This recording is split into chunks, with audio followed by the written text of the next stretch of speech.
and getting back down to the messaging aspect of it, we have to have better messengers. And thankfully, when, you know, the reason why I was why I brought up jobs and a jobs program to begin with is because one of the main people behind it is Rand Paul, and Rand Paul has had a pretty good track record of being able to go to broad and diverse communities and not get completely shut down.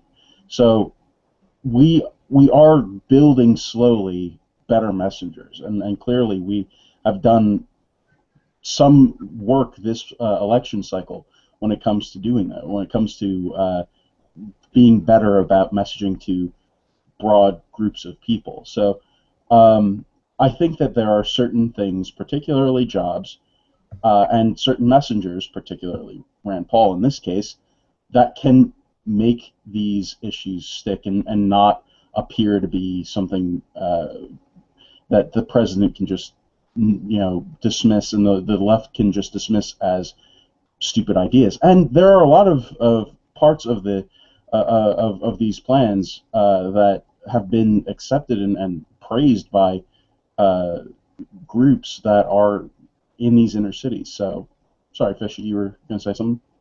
That does bring up, when you said Rand Paul, jogged my memory, it does bring up one of the things that we've talked about before on the refinery, but it bears repeating that as we are coming up on, I mean, now, the 2016 primary season, it's starting.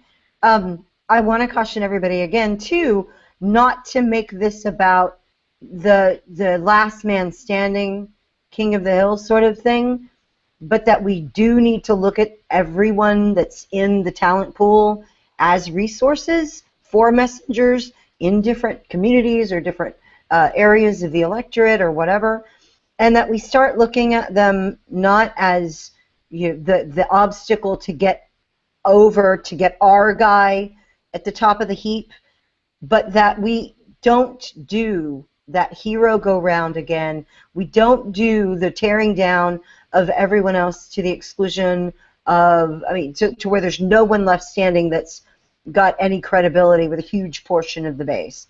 We have to be more mature this cycle. We have to look at people as assets, even if they're only agreeing with us 60% of the time or something.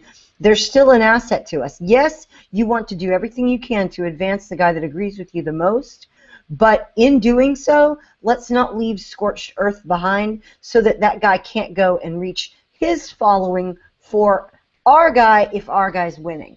We don't want to cut off our nose to spite our face there. I think it bears repeating over and over and over the next 2 years. Yeah, we have to get away from the good guy, bad guy, because they're all on our side.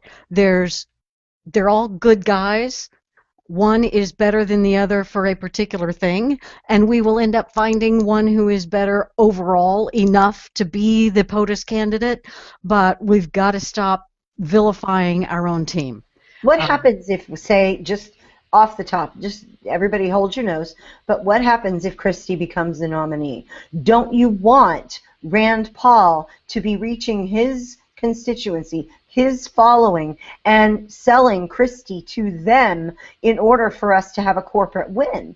Or vice versa. If Rand Paul is the candidate and he's the guy that's going to carry us across the finish line, don't you want Christie out on the campaign trail reaching the people who think like he does for Rand? No matter which way you look at it, you know, whether whoever your candidate is, you want the other guys supplementing your work, not tearing it down. But we just saw a great example of all this in this election. In other words, I'm agreeing with you. But look, you had Rand Paul, Chris Christie, Ted Cruz. You had establishment and Tea Party leaders going into the very same states, campaigning for the very same candidates, teaming up. That group went into Kansas and turned it around. Well, that isn't the question that they will do it or not do it. I don't think any of the candidates in play in the end wouldn't do that thing. It's our expectations and rejecting them for doing it. Yeah, no, what I mean is this. I'm saying use that as an example for all of us. We want to unleash enterprise zones, you can call it, the old Jack Kemp ideal. Okay? Mhm. We want to unleash you with choice and liberty.